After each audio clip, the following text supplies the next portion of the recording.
Let me just check one thing. Yeah, no problem. I want to check the battery. Let me give you fresh batteries. I'm gonna change them on both.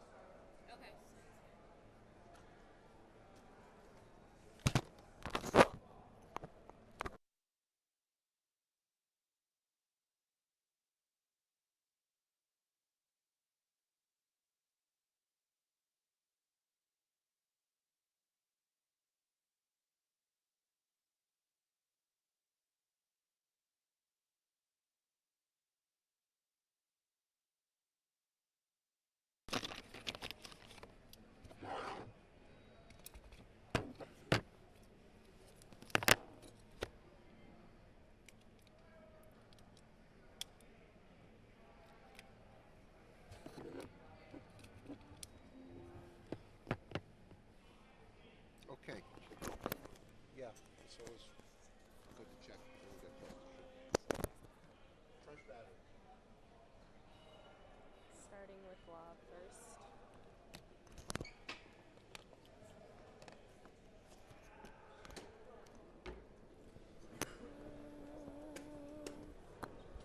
Okay.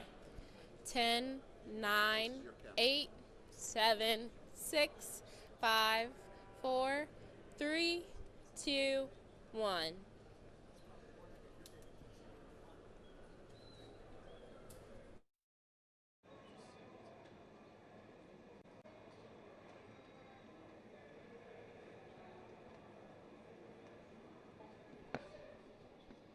Ten, 9, 8, 7, 6, 5, 4, 3, 2, 1.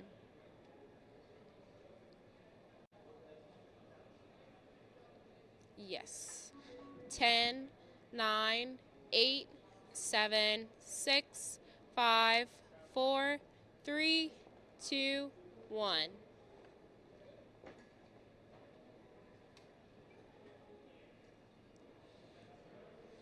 Thank you.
Hi, this is Rachna from XTC Network. ADFW Day 1, taking stock starts now.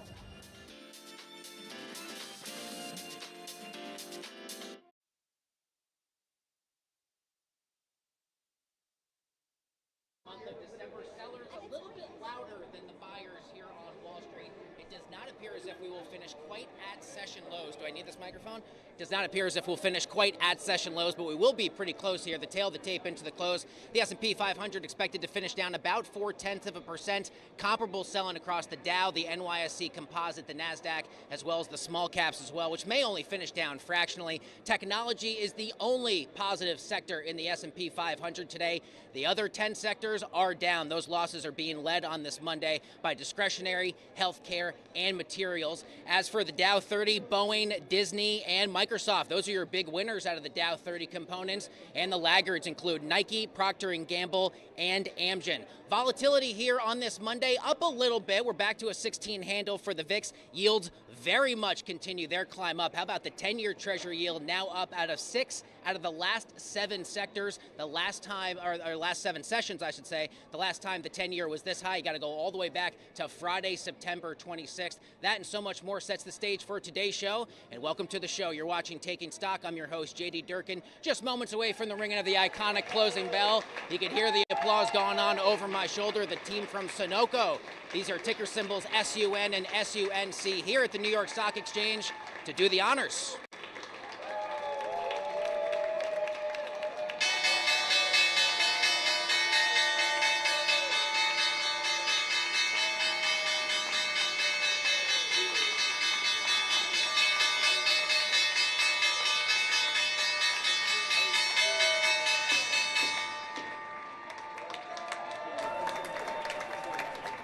And there you have it with the 3 gavel strikes. This is live TV. Is this mic working? Oh, I'm back on this way. We're so back on the stick, Mike. The team from Sunoco here at the New York Stock Exchange, bringing about a close to today's price action here on Wall Street. Your final tail of the tape on this Monday, December 8th. The S&P 500 finishing down 0.3%. The Dow 30 components down 0.4. The NYSE Composite Index down about 0.5%. And the small caps had been trying to make up their mind throughout the session today. It does appear as if the Russell 2000 will finish down 0.02%, still a few points off their all-time high. Let's bring in our first guest, shall we? This is Melissa Otto. She's been here before. She is the head of Visible Alpha Research at S&P Global Market Intelligence. I'm going to hand you the microphone for this one. Thanks, and JD. thank you for being here. How are you? Great to have you back as always. First and foremost, give me your take. What have you seen across broader price action for these markets? We're still pretty close to all-time highs, even if it doesn't really feel that way, Melissa. Absolutely. First of all, thanks for having me on this blustering cold winter day in New York City. I mean, I feel like today there was this trepidation in the market around what the Fed is going to do this week and what the expectations are going to be and for the final stretch of 2025 and how it's going to position us for 2026. How are we positioned right now as we inch closer to Wednesday's Fed Day? We also got dot plot projections. We'll hear the 2:30 p.m. press conference on Wednesday. Wednesday's a big one. It certainly is. I mean, I think S&P Global Market Intelligence is looking for 25 basis points. There is chatter of a 50 basis points cut in the market. So I think depending on what the data tells Fed Chair Powell, I think it's going to really gauge in terms of how that risk on, risk off trade goes. Yeah, of course. And of course, there's a difference, of course, with the Fed balancing both sides of its dual mandate, trying to control prices on the one hand, Exactly. trying to maximize employment on the other. No easy task for the FOMC. No easy task. I want to get your sense on Oracle earnings. The stock has risen 5 out of the last 7 earnings calls. The average gain for Oracle stock is up 17%. It can move a lot after earnings. What's on your radar this week for it?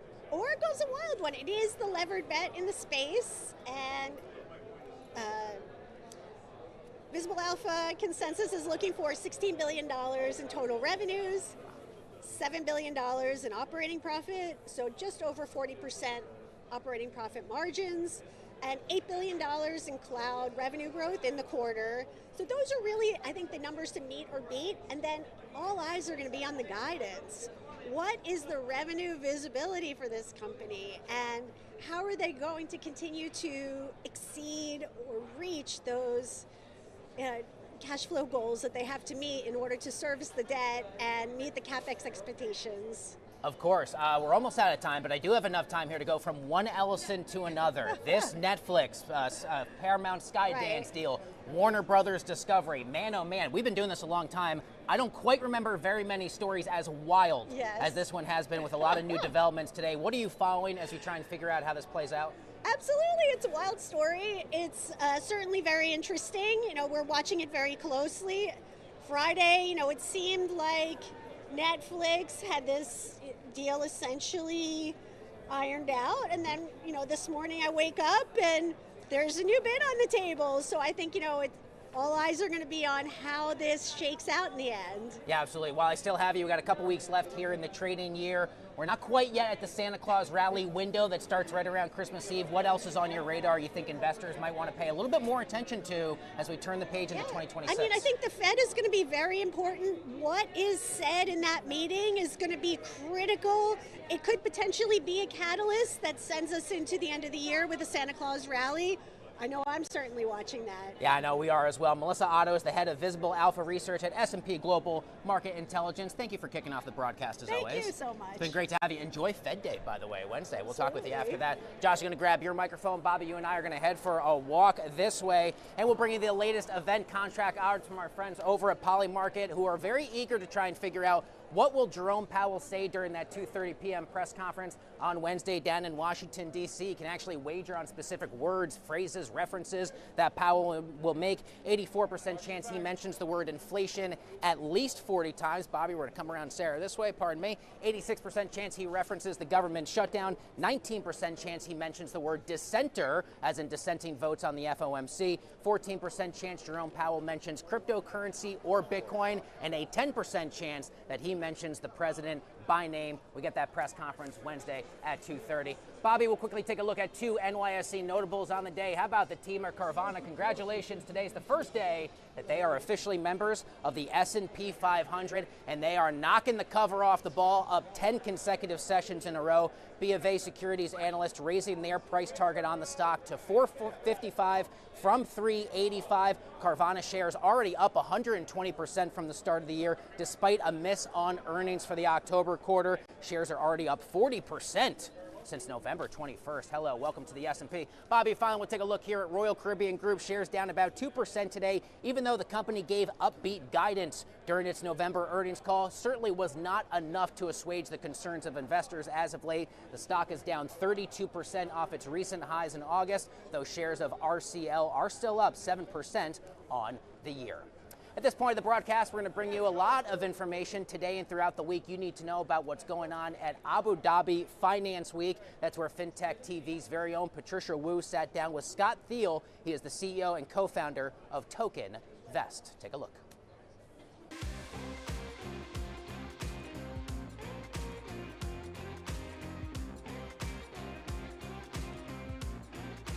I'm joined by Scott Thiel, CEO and co-founder of Token Vest. So let's get right to it. In a sentence, what does Token Vest do? Token Vest is really born from the idea of giving everyone access to regulated, high-yielding, high-quality investment products. So we are able to create, structure, tokenize, and distribute these investment products to all investors, including retail investors. Now, you've said that real-world assets are the most important shift since ETFs, exchange-traded funds. Walk us through that thinking. The thinking really for us is around how do you actually take fantastic assets that everybody in the world would like to own, but can't afford to own a whole one, or are indeed excluded from investing in them in the traditional financial markets because they don't meet the accredited investor requirements. So for us, this is the ability to actually bring the majority of the world into financial independence. Well, getting to financial independence, especially with digital assets, we often talk about regulation being a challenge, but since we're here in the UAE, that's not the case here. No, the UAE, we're really blessed here. It's one reason why I've moved to the UAE, and I was fortunate to be, my former life as a lawyer, part of a team that helped with the development of the BARA regulations in Dubai.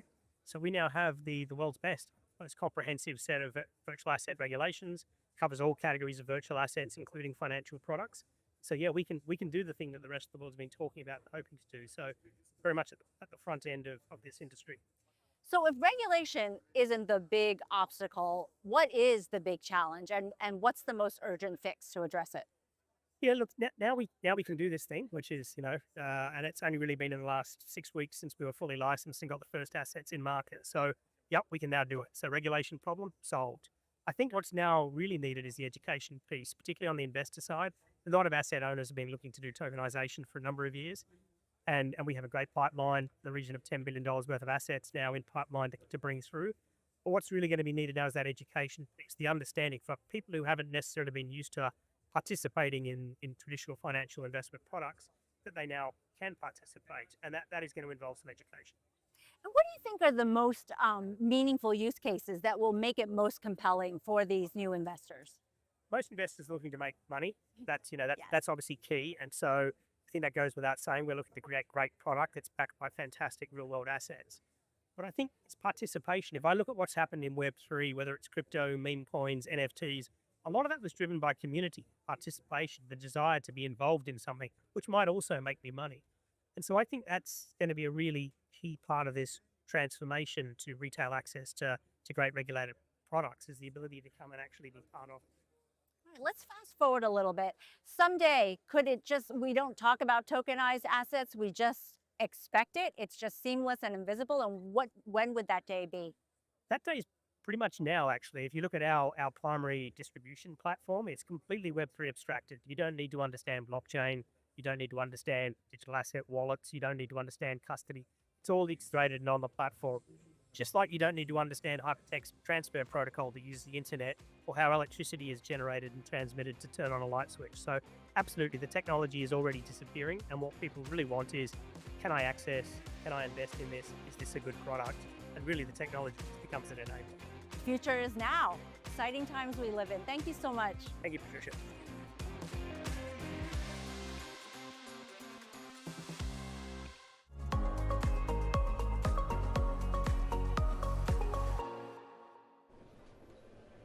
Welcome back to the broadcast. You're watching Taking Stock live from the trading floor of the New York Stock Exchange. Here are a few fintech, crypto, and AI related headlines you need to know for your Monday. First up, the crypto majors all up at least a bit. Bitcoin did fall below 90,000 in the session earlier today. Ethereum up 2.2% and Solana up 1.5% on this Monday. This follows a week that saw the global crypto investment products pull in more than $715 million. That marked its second consecutive week in inflows.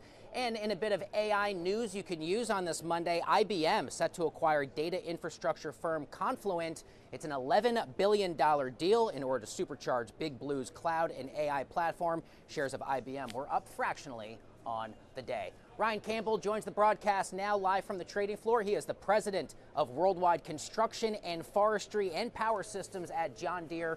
Welcome to the show. That's the coolest title of any guest I've ever interviewed. It's great to have you here. Hey, it's great to be here. Thanks for having us here today. Of course, and I know that you and the team from John Deere were here to do the opening bell earlier today. Can you talk to me first and foremost a little bit more about your role with John Deere and your top priorities here at the end of 2025? Yeah, so John Deere, 188-year-old company. We're known a lot for agriculture, so we have a big, awesome agriculture business. We also have a construction business. I run the construction business, so it's about a $12 billion business, global business that I'm in charge of. And my priorities, it really starts with the customer. Our customers on the ag side grow food and fuel. My customers build infrastructure. And I wake up every day, and my team wakes up every day thinking about how can we help them. It's a difficult job. It's a dangerous job at times. How can we help them do their job easier? What does global infrastructure demand look like, and how is John Deere, you feel, most uniquely situated to address that demand? It looks great. Here in the States, the infrastructure investment has been very strong. We need to continue. All of us experience our infrastructure. We need to upgrade our infrastructure. There's a long runway of growth associated with that. Globally, same thing. I spent a lot of time in Brazil. Brazil is upgrading their infrastructure as well. The things that John Deere does and can do, we have a big road building business, the world's leader in road building. A lot of roads need to get built. We all sit in traffic. We need to expand the road infrastructure we have. have, and we have the tools and solutions through our road building business to be able to do that, in addition to all the other equipment that moves the dirt to be able to build data centers and houses and things like that. And who better than a great American legacy brand like yours than to meet that demand both at home and abroad? Talk to me about the ways that technology right now is helping power further productivity for John Deere. You talk about almost 200-year history. You got to be leveraging underlying tech all the time. Amazing about us. We're an old company, but we continuously reinvent ourselves. We make big investments in technology. You know what I say, whether you're on the ag side or the construction side, we both face a similar issue. There's just less people that want to work in our industries. The machines are going to have to do more work. So we are building machines that are going to be able to take a lot of the work from the humans, out of the jobs, out of the farm fields, out of the infrastructure and construction sites. And we're not taking jobs away, it's jobs that are needed. It's the productivity that needs to happen to be able to get this important work done. So we're on the forefront of that. We continue to invest in that. We want to make our customers' lives easier. What most excites you about autonomous capabilities right now, and where you think John Deere can be in the future to meet those concerns? You know, on the ag side, ag's a controlled environment. We started there. You hear stories about harvest time, I don't see my family. Now I can see my family. Things like that, those are powerful stories for us. To be able to get more work done, get it done precisely, but also spend time with your family. On the construction side, if you've been to a job site, it's a little bit controlled chaos, so the technology is a little more difficult, but it's getting smarter. The machines are becoming more situationally aware.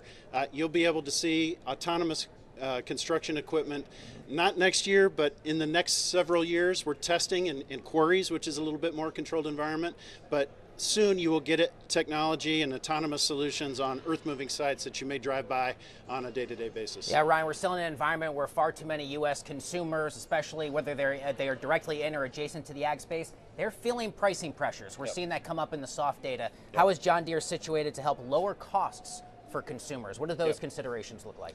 Yeah, absolutely. You know, a lot of what we talk about is driving productivity. Productivity drives costs down, and we make a lot of investments to drive productivity for our customers to be able to do more with less. The world spent a lot of time doing more with more.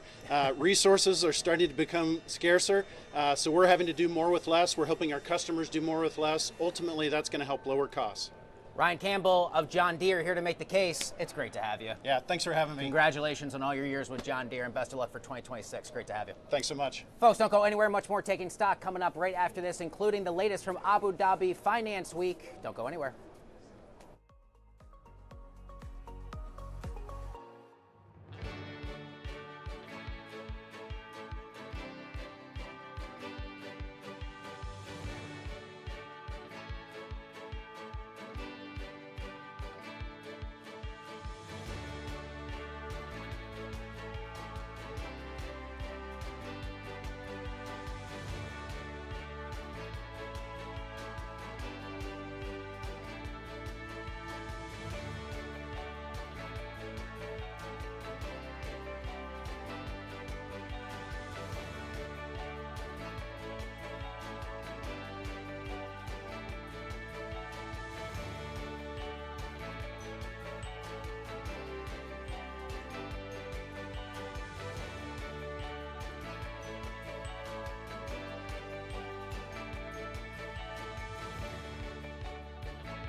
Let's do it, one and all. Welcome back to the show. Now we'll bring you a few headlines in the world of startups, raises, and rounds that you need to know for this Monday, December 8th. First up at this hour, SoftBank and NVIDIA considering a $1 billion funding round for Skilled AI. It's a move that could triple the robotics model maker's valuation to a cool $14 billion. Next up, hypersonic defense startup Castilian raising $350 million at a $2.8 billion valuation in order to scale manufacturing of its Blackbeard missiles. This as private capital pours into next-gen weapons tech. And finally at this hour, Aru, that's spelled A-A-R-U. It's a startup using AI agents to simulate human behavior for instant market research. It's raising a Series A at a $1 billion headline valuation.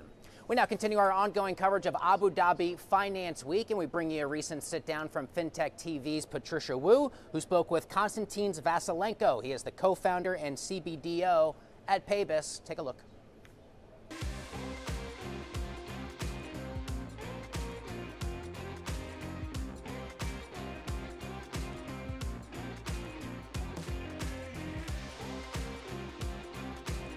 I'm here with Konstantin Vasilenko, the co-founder of Paybis. Thanks so much for joining us.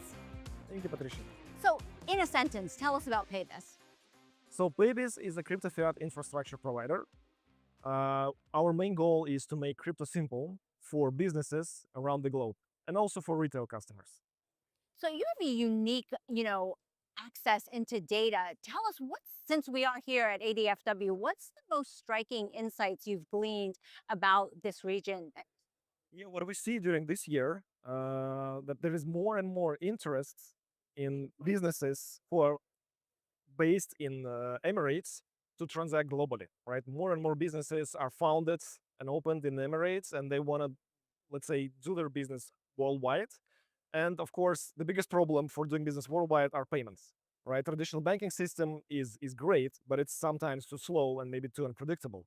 So what we see, there is more and more interest in transacting in stablecoins because it's fast, it's reliable, it's predictable. And this is the main interest that we see from local companies when they approach us and they're asking us to help them to get into stablecoins and get out of stablecoins, basically to help them get into stablecoin as a payment method and integrate it into their businesses. So faster, more reliable. What else is driving this and where do you see this going? I mean, the biggest driver, I think, is speed, how you do the business, right? Imagine, traditional banking system, right? For example, you make an invoice as a company in Dubai, for example, to your partner in the US or in Europe. It will take maybe a day, maybe even 3 business days for money to arrive. So your capital is locked, you're not providing the service, customers are waiting, right? With stablecoins, it can happen in a minute, in seconds. So this improves the way how businesses operate. It makes them, let's say, use their capital in more efficient way, right? So they can transact faster, the cash flow, it doesn't need to be so big. So this is kind of the latest trending thing. And I think where it's going, I think the biggest question now is not when crypto adoption will happen, but how it will happen, right? So the main goal for the businesses is not to figure out like if stablecoins and cryptocurrencies in general is a safe bet. It's more how to integrate it into their existing business ecosystem, business functions, so they can operate without interruptions and without too much changing of their internal processes, but getting the benefits of transacting in stablecoins, which is like fast and predictable, as I said before. So if it's not a matter of when, but how, what needs to happen to expedite this mass adoption? Infrastructure. That's why we are focusing on crypto fiat infrastructure, so we can provide access to the companies, to stablecoins, to the banking as well, facilitate quick fiat to crypto conversions and vice versa, make it convenient to integrate this into their existing businesses, right? It's like with electric cars, right? Like 10 years ago, industry just started. Infrastructure was not there, adoption didn't happen. Now, when infrastructure is around us, the adoption of electric cars is happening because it's much more easier for you as an individual or business to get an electric car. The same happening with the cryptocurrencies. So once infrastructure is there, once, for example, all your business counterparties can accept crypto from you or you can accept crypto from them, then adoption will happen.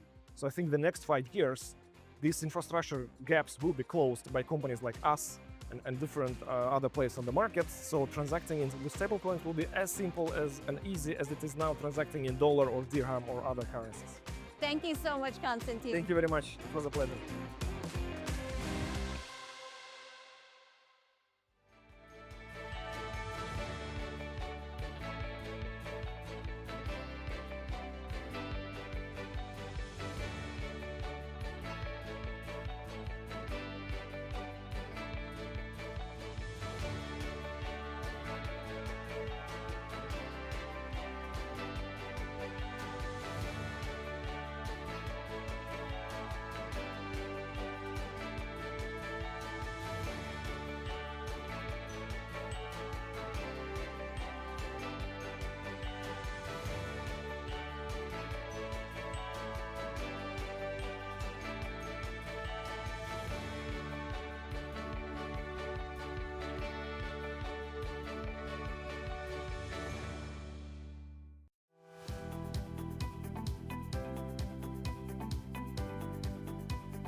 I am here with Ray Sharif Askari, Head of Product and Research at Grayscale.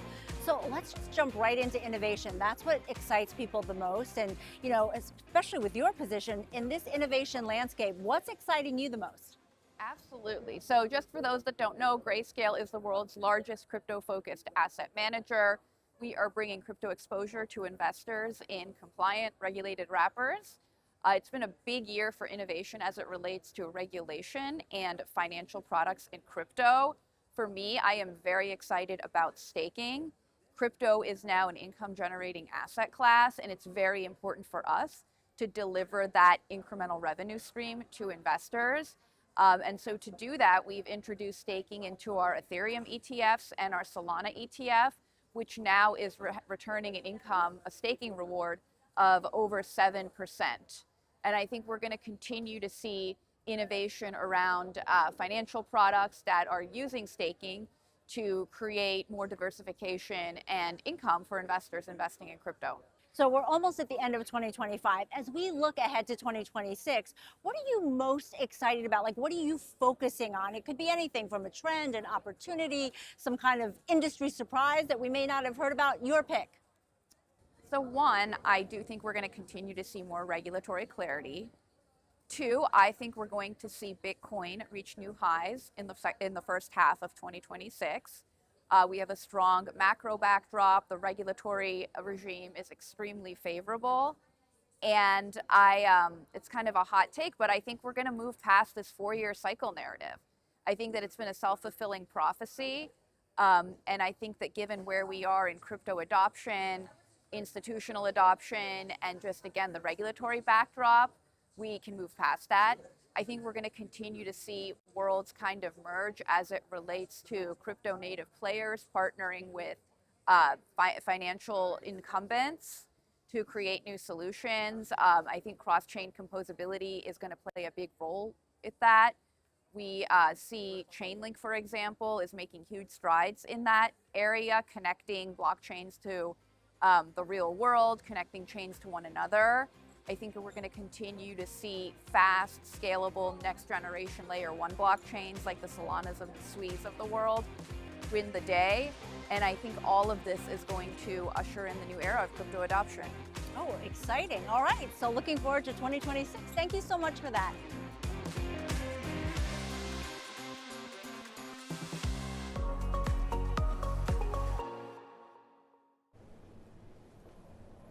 Tomorrow here on Wall Street, a lot of crucial earnings companies to keep your eyes on. Tomorrow morning, we will hear from Campbell's Soup and Ollie's Bargain Outlet. And this time tomorrow for Tuesday at the close, GameStop, Cracker Barrel, and Casey's General. Tomorrow morning, 9 a.m., NYSC TV Live and FinTech TV Live will count you down to the open. That's it for the show. We will see you tomorrow. Woo!